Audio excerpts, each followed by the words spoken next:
वाहनों को बिजली से चलने लायक बनाने के लिए दिल्ली के पास पुराने डीजल ट्रकों में ये कॉम्पैक्ट मॉड्यूल लगाया जा रहा है।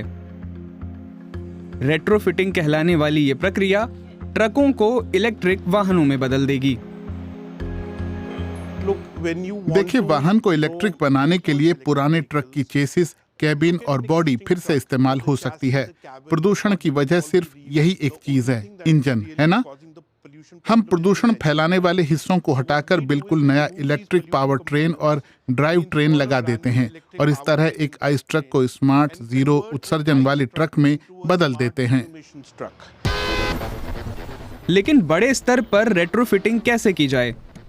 अनुमान के मुताबिक दिल्ली की सड़कों पर 1.5 करोड़ से ज्यादा वाहन हैं, जिनमें इलेक्ट्रिक बहुत कम हैं।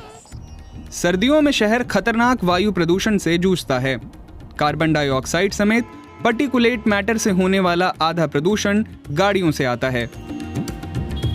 ग्रीन हाउस गैसों से पीछा छुड़ाने को बेताब दूसरी उभरती अर्थव्यवस्थाओं के लिए दिल्ली शहर एक मॉडल बन सकता है।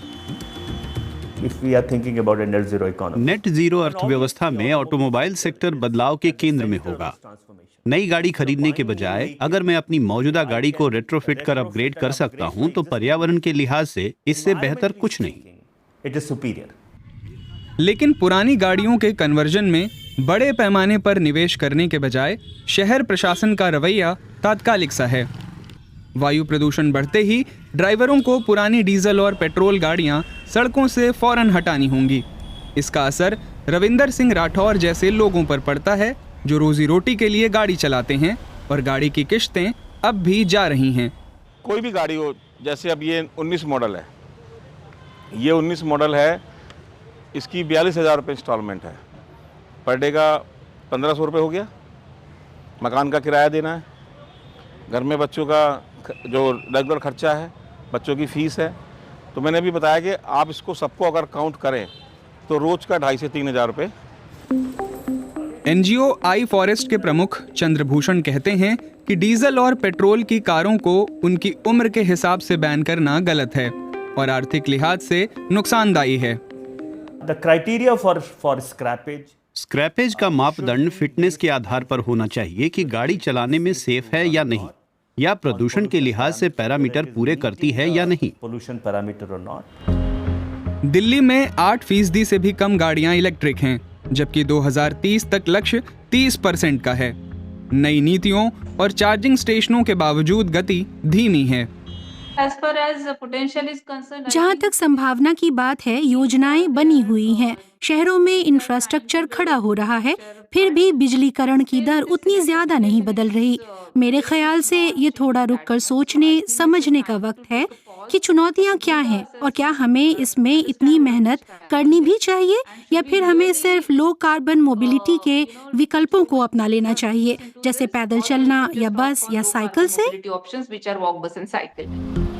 भारी कमर्शियल वाहन ज्यादा प्रदूषण फैलाते हैं।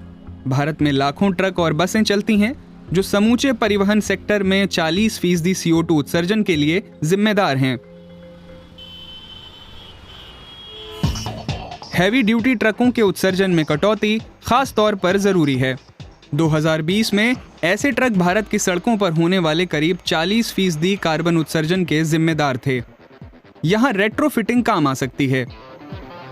धीरे धीरे क्या होता है, डीजल इंजन मेंटेनेंस का डिमांड बढ़ जाता है। जैसे गाड़ियाँ 5 साल 6 साल पुरानी हो जाती हैं, तो उसमें मेंटेनेंस का खर्चा बहुत ज़्यादा है। अगर आप उसे ईवी में कन्वर्ट कर लेते हो, तो आप जैसे व्हीकल की चेसी है जो शहरों में चल रही है, उनकी चेसी क्वालिटी काफ़ी अच्छी है। अगर आप उन्हें इलेक्ट्रिक पावर ट्रेन कर दो, तो आपका सीधा कॉस्ट 12 रुपये पर किलोमीटर से 4 रुपये पर किलोमीटर पे शिफ्ट हो जाता है।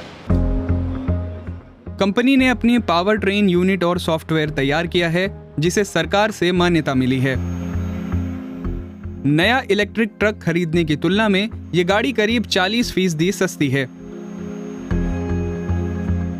दिल्ली सरकार मार्च 2026 तक अपने 3% पुराने वाहनों को कन्वर्ट करना चाहती है। लेकिन गाइडलाइन की कमी, खराब स्टैंडर्ड और सरकारी प्रोत्साहनों की किल्लत से प्रक्रिया धीमी हो रही है। पूरे भारत में 2 पहिया, 3 पहिया और 4 पहिया वाहनों के लिए सिर्फ 27 सर्टिफाइड रेट्रोफिटर्स हैं। IX एनर्जी के संस्थापक और CEO अंशु दीवान कहते हैं कि नए इलेक्ट्रिक वाहन की तुलना में रेट्रोफिट गाड़ी खरीदने पर कम सब्सिडी मिलती है। अगर सरकार बड़े पैमाने पर इलेक्ट्रिक वाहन चाहती है तो रेट्रोफिटिंग के काम को बढ़ावा देना होगा और उन्हें सर्टिफिकेशन और परीक्षण एजेंसियों के नियमों को सरल बनाना होगा। डाबर कंपनी 2020 से IX एनर्जी से तैयार इलेक्ट्रिक ट्रक इस्तेमाल कर रही है। उसके बेड़े में शामिल ये गाड़ियां 26 गोदामों में माल सप्लाई करती हैं। हम लोग असल में अलग अलग तकनीकों से प्रयोग कर रहे थे, EV, CNG वगैरह, और उसी दौरान हमें रेट्रोफिट गाड़ियों के बारे में पता चला। हमने पाया कि ये तकनीक ज्यादा सस्टेनेबल है, EV से भी ज्यादा सस्टेनेबल, क्योंकि ये पुराने वाहन हैं जिन्हें हम रेट्रोफिट से रिसाइकल करने की कोशिश कर रहे हैं। तो इस तरह हमने सोचा कि इस तकनीक के साथ भी प्रयोग करके देखना चाहिए। भारत में सार्वजनिक इलेक्ट्रिक चार्जिंग का बुनियादी ढांचा अभी कमजोर है। हर 235 इलेक्ट्रिक वाहनों के लिए बस एक पब्लिक स्टेशन मौजूद है। रविंदर सिंह राठौर जैसे पेशेवर ड्राइवरों के लिए ये एक चुनौती है। जब अभी तक आप CNG को कंट्रोल नहीं कर पाए, आज भी पंपों पे लाइन लगी होती है, आज भी ऐसा नहीं है कि आप गए, पेट्रोल भराया और चले गए।